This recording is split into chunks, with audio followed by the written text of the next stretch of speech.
Alright guys, welcome back. Today we're gonna continue where we left off. If you've seen last video, we picked up our race shifter and cables. Today we're actually going to be installing everything. So the very first thing you need to do is take off the centerpiece. This whole thing goes all the way back to the back.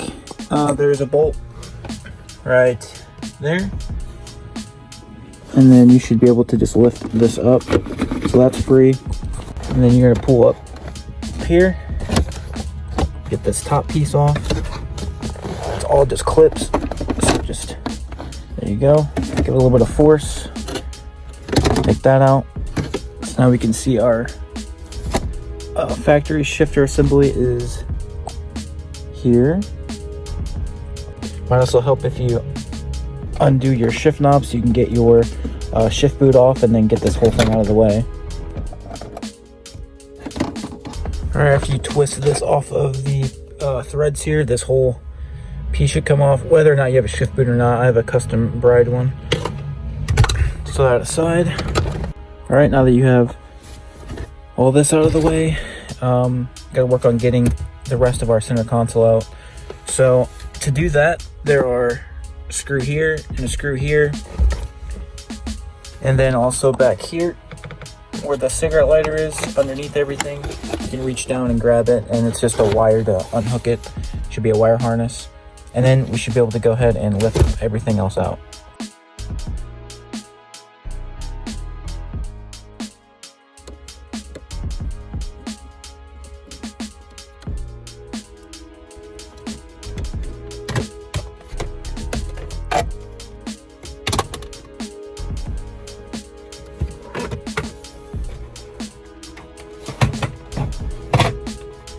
Now we can get down, clear these bolts, and then this whole thing, undo the cables, and this whole thing should just lift out here. All right, just for reference, this is a neutral. I mean, I guess that's pretty standard play. But I'm gonna go in gear, and this is the play in gear. Like, it almost feels like it's in neutral. Like, that's in second. That is how worn out this thing is. So, all right, now that everything's out of your way, these 4 bolts are a 12. So let's get a 12 and a extender.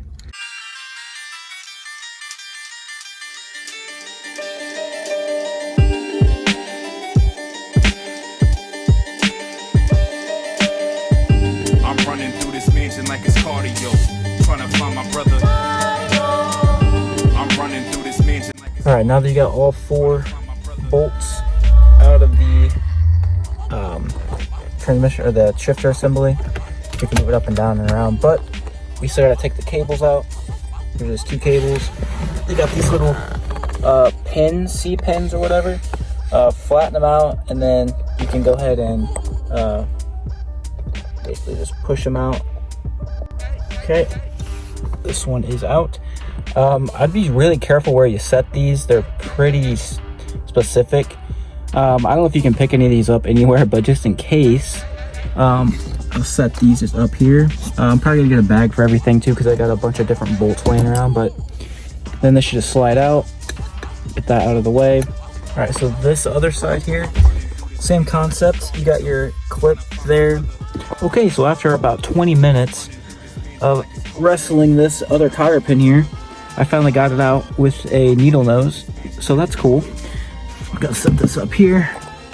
Okay, now you should be able to just pull this little bolt out from here, just like that, just with your hand. I'll set it up here with the cotter pins so I know what's what. And then now this should just lift up and out like so. Get this one out here. I'm just gonna rotate this assembly like this and out. Almost there. Kind of wiggle it up and down and push this way at the same time. Kind of hold your hand back here to help guide it. Like there. That one's out. Now for this one, take a screwdriver, a flathead screwdriver, this metal clip right here, this one, get up under it, try to pry it up like a door, like a sliding door, a garage door, I guess. Pry it up. All right. There we go. There it is. Keep that in a safe spot. Now this should just go back and out like so. Make sure everything's out of your way. And if everything happened right, voila, your stock shifter assembly is ready to come out. Now, just to kind of get an eye for where it's going to sit, I just kind of set it in there for now. Obviously, it sits up so much higher than the OEM one. I mean, you're talking probably 2 to 3 inches higher, and that's, you know, you can still adjust this. So that's cool to see this in here. It looks really good in here, actually, so I'm really happy with it. But we're not ready to install this just yet because we still have to do our cables. So I'm going to set this aside for now. I just want to kind of see kind of one-to-one scale of what we're working with. Now, what I'm going to do next, obviously it's optional, but I'm going to clean up all this. As you see, there's a bunch of like dust and dirt down here. Okay, so we're ready to start taking the cables out from under, oh, there's a shadow, from under the engine bay. Our 2 cables we're replacing are right here on top. So there's this one here, this one here. Same deal, we got the cotter pins here and here. And then the same deal we had in the inside, this metal clip here. Remember we had to pry up on it? So this is that same deal here. And then this side is the one that we have to just twist and turn out. And then from there, they run down under the firewall. And then that's when we're gonna need this right here. But before we even think about doing that, we had to get these cables loose. All right, so we finally got our cotter pins loose and the cables disconnected on the top end here. So it's the bottom one here, it's free. I'll tell you what, I'm telling you, this will be your best friend on these.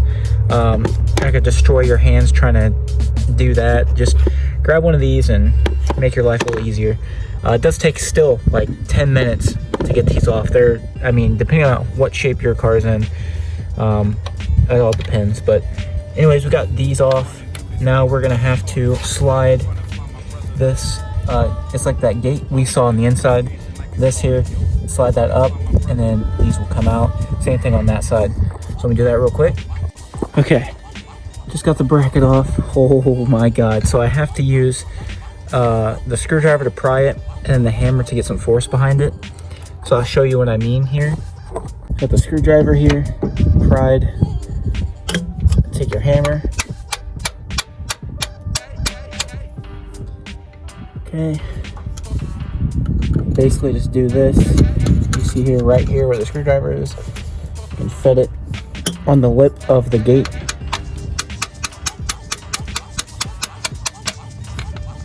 And just keep doing that. It'll slowly lift it up off there. All right, so we got the cables free from up here, just hanging. So now we're gonna get under the car, and so jack it up under there. Find all the bolts where it holds up above the heat shield, and then go from there. So, bought some of this. Definitely recommend spraying all your bolts down first. I already know they're gonna be rusty, so let them sit for a while and then make it easier on yourself. All right, finally got the heat shield out. That's on top. So, to give you an idea where everything is, there's the header.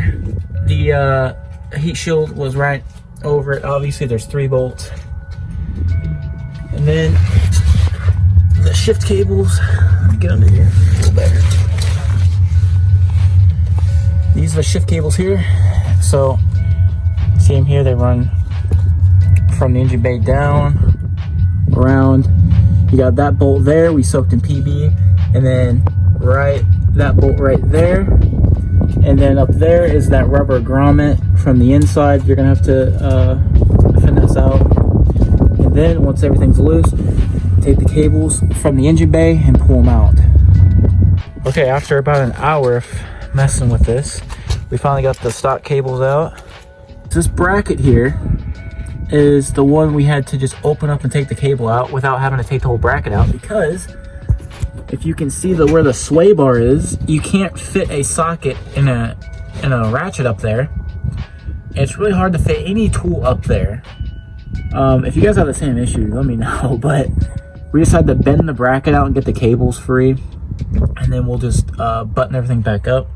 The other bracket that sat there actually came out because look at all that room you get. But here, you get, see the sway bar here? You get like no room. Let's see if I can get a better angle. It's like no room. Anyways, there's the top of the, up there. So we're gonna have to run the cables, the new ones, through here again and up through there. So, all right, we're just gonna feed them through. What do you want? Push?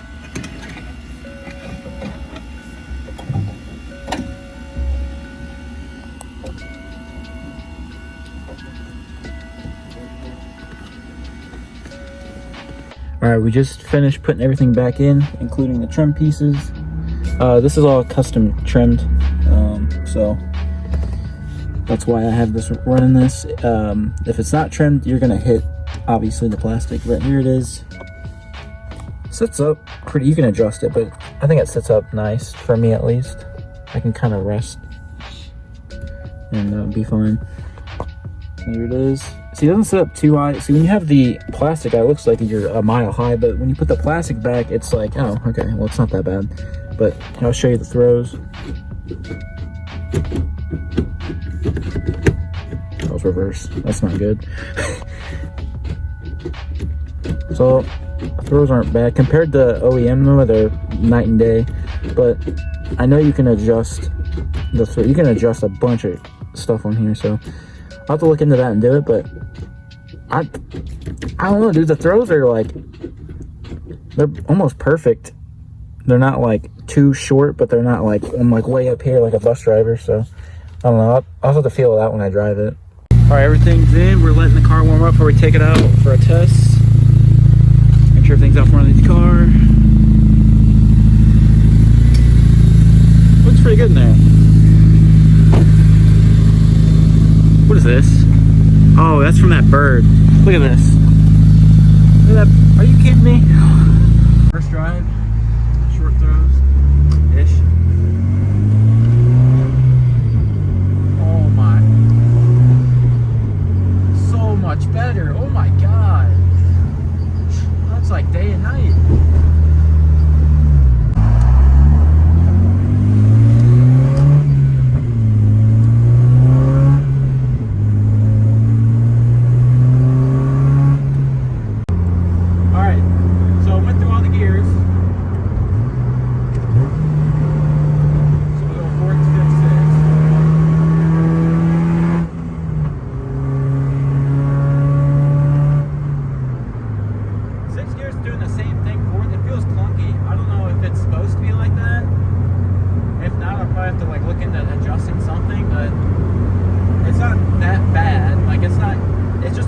Because first, second, and third are so smooth, and then you get the fourth, fifth, and sixth, and they're kind of clunky. I don't know.